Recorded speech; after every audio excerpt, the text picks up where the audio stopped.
Jack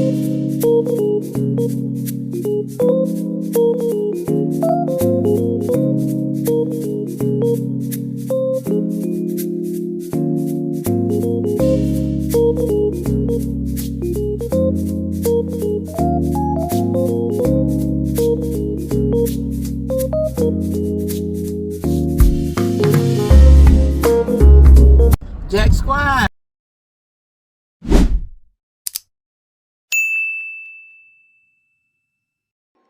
Hey y'all, it's your girl Jackie with a Q. So I watched the Diddy The Reckoning.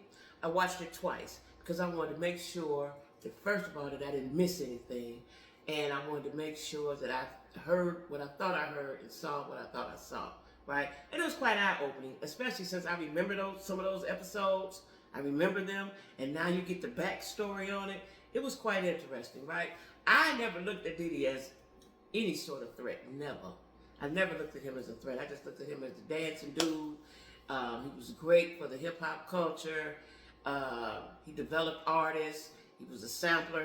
I think he was one of the first ones to sample music. That's how I looked at Diddy, as a musical dude, as a musical musician, right? Musical, whatever you want to call him, right?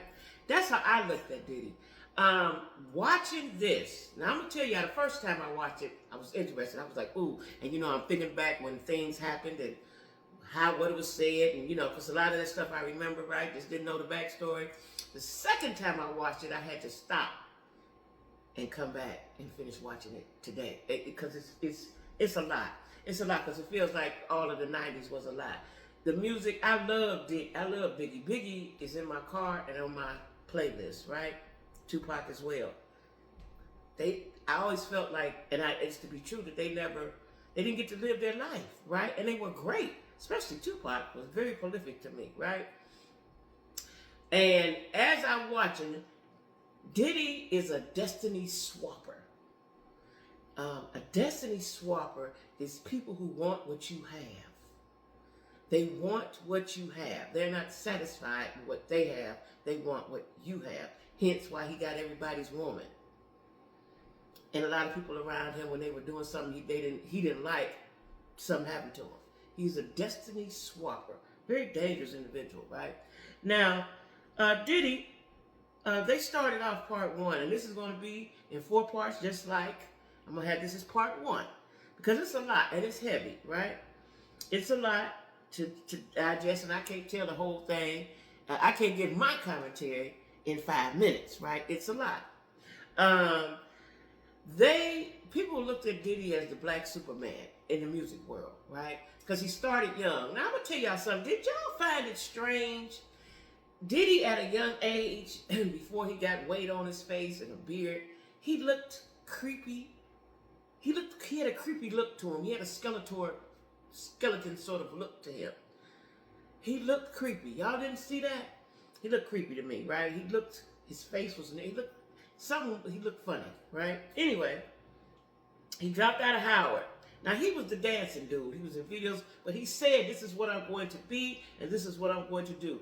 There is nothing wrong with having determination and tenacity and getting it done. Y'all know my motto is make it happen for yourself, so I'm down with that. But what he did was use his powers for bad, eventually, right? Now, Kurt Burrows was his friend and also a co-founder of Bad Boy. But before we even get to that, he persisted with Heavy D so that he could meet Andre Harrell, and quickly charmed Andre Harrell and became his #1 guy, right? Now I'm gonna tell y'all what I also think about that Andre Harrell and Diddy situation. These are my thoughts. This is alleged. I don't know none of this to be true. But it looked like they might have been in a relationship, so to speak, right? I don't know what kind of word. I don't want to be careful with what I say, but it looked like that. And some of those pictures, they were so close together. I don't know, man. I don't know brothers that sit that close together with their arms around each other. I don't know none, right? Anyway, Andre Harrell, he quickly charmed him, right? And learned everything he could for him. Him sending them people to get the cheesecake was from Andre Harrell sending him to do something that was 10 blocks away, and he did it in 5 minutes, right? Or 2 minutes or whatever. So he destiny swapped. That was his first destiny swap with Andre Harrell, right? And you're going to hear me use this term because as I'm watching it, and then there's other things that I saw that they didn't show that I know of, he destiny swapped, right? These are people, it's okay for somebody to copy you. You know, like my friends got on something cute and they got something, I'll be like, oh, I like that. That's cute. Where you get that from, right? But I am not trying to look exactly like them. I am not trying to look exactly like them. I'm not trying to have everything that they have. I'm not trying to do everything that they do. Everybody got a lane, you stay in it. But Diddy is a destiny swapper, right? Andre Harrell, the first one that I know of, that we know of, right?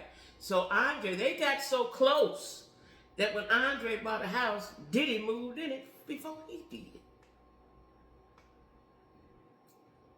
Diddy is very calculating, very manipulative, right? So he gets up under Andre Harrell and learns everything that he can learn. And then he got too big for the program, right? He thought he was bigger than the program. Now, in my notes, the guy, Tim Dog Patterson, was his childhood friend. And it, like I said, eventually became the A&R for Bad Boy, right? Now, the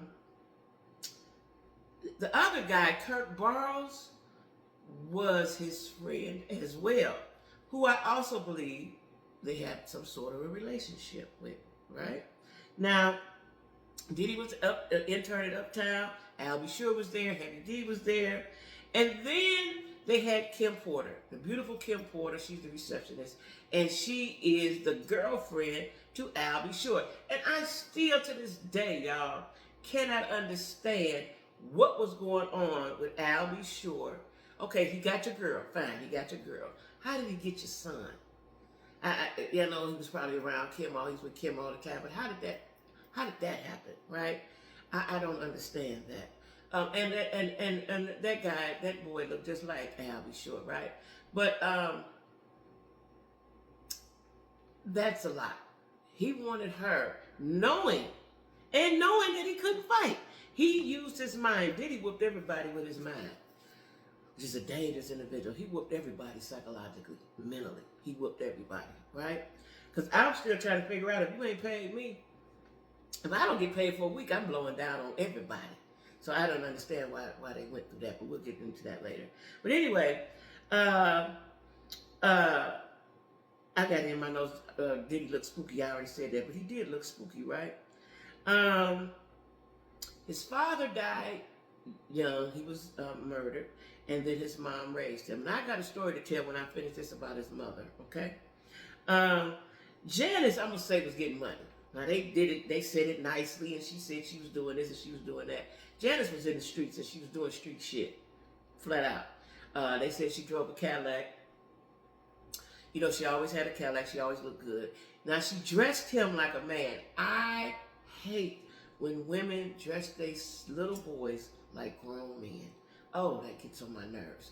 And now, not only does it set them up the wrong way for something, but it just is an odd look for a little boy to have on a fur coat and a hat like he a deacon of the church or a pimp. I don't like that when women dress they, you know, like now girls will put their little 3 and 4 year olds with Timbs and gold chain and all. That's not a good look. It's not cute to me. Let him be a boy. But anyway, his mother, in my opinion, and you know we always blame the mama, but sometimes it is mama's fault. What's instilled in you at a young age carries with you the rest of your life, right? Unless, and if it's bad, unless you get some sort of help with it, you know, and figure it out, right? His mother was doing stuff. What she was doing, I don't know. You know, the childhood friend said that they would be in the car, mama would park the car, leave the car running, go and come back. That ain't gonna take a rocket scientist. But he saw too much at a young age. He saw too much at a young age. This is what shaped him. And mama always had parties. And the friend said mama had a stage in the living room. And I remember when I was little, they tell you, when you was a little kid, folks get to drinking and talking, they want you to dance. So that's not to shock me that they had him dance. What shocked me was that mama had a stage in the living room. Now, did mama have strippers in there? What was the stage for? Couldn't have been for Diddy. But that's why Diddy danced all the time, because that's the way his mama brought him up. Nothing wrong with that, right? Nothing wrong with that. But Diddy saw too much, in my opinion. He was around too much and saw too much.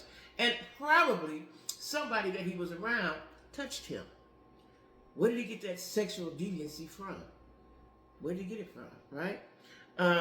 Mama always had parties. And I got here, she allowed him to do too much. And then when he would act up, she would beat him. Not like a regular whooping. The neighbor guy said it was a beating. A beating. This is why he's so violent. He got that too, right? The lady in the first episode, that she came in, I think in the third episode, Joy Dickerson Neal, she was with Uptown, and she promoted the party videos, and Diddy promoted the parties or something like that, right? And Puffy had Andre was gone. Puffy had a party at Andre Harrell's house, after party, right? And drove this woman, and then drove her. He likes to invoke fear. That makes him feel good and powerful, I believe. And told her what he would do to her, right? And he did do something to her. They did do something to her. And Joy said that he assaulted her. He sexually assaulted her. And then when she confronted him years later, he got on his knees and denied it, right? And she said when she saw him, when he got the key to New York, when she saw his image on the screen or wherever it was, it made her nauseous, right? And I think she said she threw up. And she has a civil case pending as well. There's 100 lawsuits pending. 100. Now, in 91, when he was still a young man, 19, they was going to have that all-star basketball game that turned tragic. I remember that, right? And the people bum rushed the door, right? Now, 9 people were unalived, and people were trampled and hurt. A lot of people were hurt, right? Diddy, everything that Diddy is surrounded with death. His friend said chaos, right? Which is true from what we see. And when he got in this trouble, and they were saying he was responsible, the friend said that he saw Diddy call his mama a bitch and slap her. Now, he was 19. That was not, in my opinion, his first time doing that. She should have got her pistol and shot him in the leg, right? That was not his first time doing that. It's the mama. I'm trying to tell y'all, he saw too much. He saw too much. Then, Diddy was A&R at Uptown. He developed Jodeci, and then he had Mary. And then in 1992 became the VP of A&R. He's moving on up, right? Now, Eric Sermon from EPMD, he wanted him to do Mary's intro, and he did. Eric was friends with Misa. He said they didn't go together, but they were friends. And it might have been on the verge of getting ready to I like you. We don't know, right? But what he said was they were friends. Now, you want Misa. Now he wants Misa, right? He wants everything everybody else has. That's something wrong with that. It's destiny swapping, right? He wanted to break up their friendship, which he eventually did, and he abused her as well. Now, I remember hearing that back in the 90s that he hit her. I remember hearing that. But then, when time went on and he was with somebody else, didn't hear it no more. But I remember hearing that he hit on Misa, right? Now, Diddy didn't want Eric around after he did the intro for Mary and acted like he wanted to throw hands with Eric. And Eric said, okay, come on, let's go around here. When they get around there, Diddy with his mind said, hey, I want you to listen to something. Changed the whole trajectory, right? Diddy was the wonder kid who used his powers for bad. Now, in the 48 Laws of Power, it says, never outshine the master. And that's what he did with Andre, and Andre fired him, right? Now, Biggie was his first artist on Bad Boy. He got Bad Boy. Biggie was his first artist. And that's because Andre Harrell gave him to him. He said, you can leave, but I'm going to give you him. And so they paid for him, him and the friend Kirk Burroughs, right?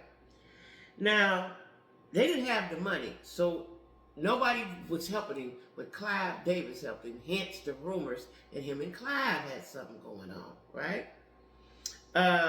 He helped him finance Bad Boy. Now, Kirk Burroughs had 25% and the mama had 75%. Diddy did a deal for $10 million with Arista. Kirk didn't get no money. I think he said he gave him 1 point something, right? Kirk was the manager. He managed the money side of the business. And, Diddy did the rest, right? Now, Diddy wanted to destiny swap with the guys from Cali, because at that time, it was, Death Row was big. Death Row was big. You got Suge, you got Dr. Dre, you got Snoop, and then Tupac eventually was with him, right? Diddy has a jealous spirit. Besides being a destiny swapper, he has a jealous spirit.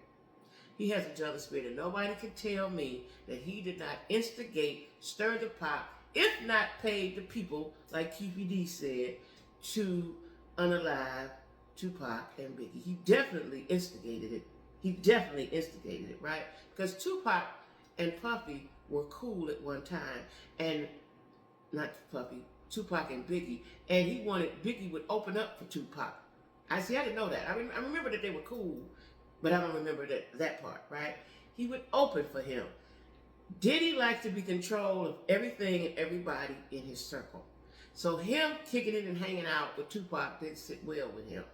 And he's probably being courted by Suge Knight, right? Now, Suge said him and Puffy was cool at one time. Puffy needs to be the king of the mountain. That's what he needs. He's just a jealous guy. Now, Kim Burroughs, which is his friend, his childhood friend, said he believes he had a lot to do with the unalivement of Tupac. And so do I.